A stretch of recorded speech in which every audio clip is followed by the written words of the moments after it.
All right, Potterville, Michigan. This is where former President Trump is due to address a crowd, talk some of his economic ideas. I wonder how that will sort out there in a state right now that is running dead even, depending on what poll you look at. But that really could be the case with all the 7 battleground states and the 93 electoral votes they represent. You know, you need 270 of them to become the next president of the United States, and a third of them are in states like Michigan.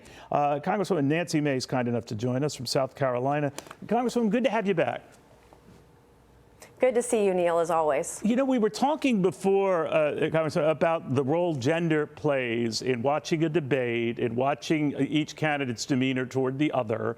And there's been all sorts of advice from some of your fellow Republicans on how Donald Trump should handle and treat Kamala Harris and how far that can go, that she's not another Hillary Clinton, that it's a very different case. It's 8 years later.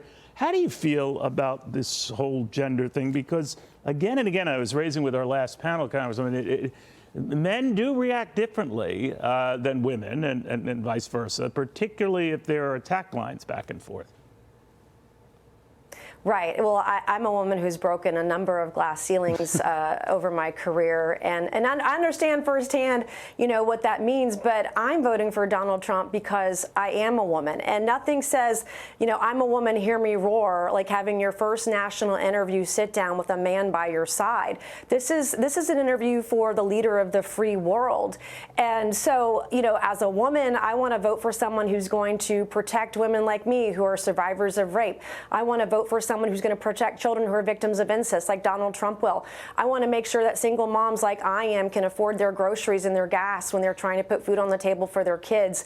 That person is Donald Trump because of his economic policies, like lowering taxes for the middle class, expanding the child care tax credit, those kinds of things, lowering, you know, looking at the spending of the federal government, et cetera, and the rise of inflation. I'm voting for Donald Trump because I want to be sure that biological men aren't in the locker room showering next to my underage daughter. I want to make sure men aren't stealing women's achievements in sports or academics or their scholarships. And that's why, as a woman, I support Donald Trump. And I want to see him come out strong for women's issues as he always has. We've had many conversations. He was one of the first Republicans to come out very strong for IVF and supporting women and families. He can go toe-to-toe with her on women's issues. I feel very confident about that. His economic policies are far better. And look, she's stealing many of his ideas, like no taxes on tips, like building more border wall. These are all things that she has lied to the American people about her position. She's now flip-flopping. And I think there's a way to show that her policies have changed, that she's flip-flopped without calling her a liar. And I think he'll do a very good job of that at the debate. You know, you were among the Republicans who said, you know, stick to the issues. They're going your way, and you're very good at them. Maybe he has heeded that advice. This whole address that we're going to be going to shortly, Congressman, is addressing economic issues. You like that, right? I mean, that gets back to something you think is to his advantage. Oh, I do.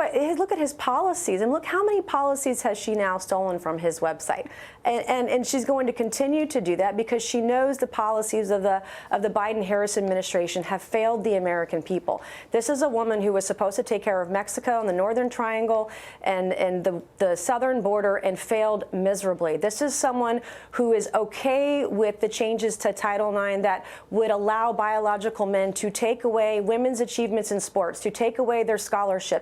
This is a woman who is okay with biological men getting in the shower next to underage girls. Like these aren't things that I can support as a woman, as a mom. And we go to economic policy. We know that tax cuts work, that they're desperately needed right now. We also know that we need to rein in federal spending. It will not happen under Kamala Harris. I know that his policies are better for women everywhere. Hey, Sean Hannity here. Hey, click here to subscribe to Fox News YouTube page and catch our hottest interviews and most compelling analysis. You will not get it anywhere else.